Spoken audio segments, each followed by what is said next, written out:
ఖైరతాబాద్ మహాగణపతి ఈసారి శ్రీ సప్తముఖ కాలసర్ప మహాగణపతిగా కొలువుదీరనున్నాడు. 57 అడుగుల ఎత్తున్న ఈ వినాయకుడు 7 తలలు 14 చేతులతో ఆకట్టుకోనున్నాడు.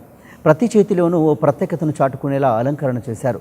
కుడి చేతిలో అంకుశం, చక్రం, కత్తి, సర్పం, బాణం, గద ఆశీర్వాద రూపంలో ఉంటాయి.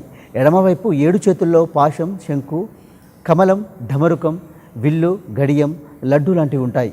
ఇక గణనాథుడి కుడి పక్కన మండపంలో శ్రీనివాస కళ్యాణ ఘట్టం, ఎడమవైపు శివపార్వతుల కుటుంబం ఏర్పాటు చేశారు.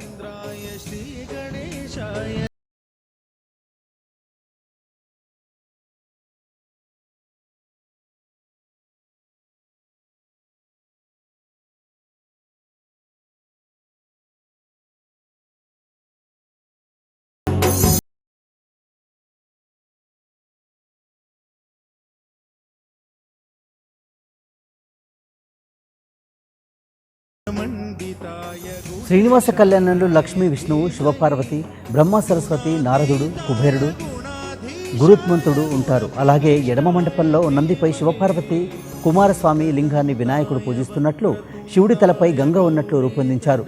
ఇక నిత్యం లక్షలాదిగా తరలివచ్చే భక్తులతో ఖైరతాబాద్ భక్తజన సంద్రంగా మారనుంది.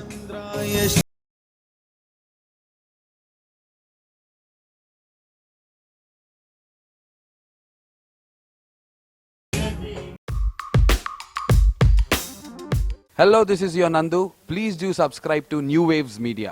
ఇలాంటి మరిన్ని మంచి వీడియోలు కావాలని కోరుకుంటున్నారా? అయితే పక్కనే ఉన్న గంట సింబల్ను క్లిక్ చేయండి. అలాగే సబ్స్క్రైబ్ చేయండి.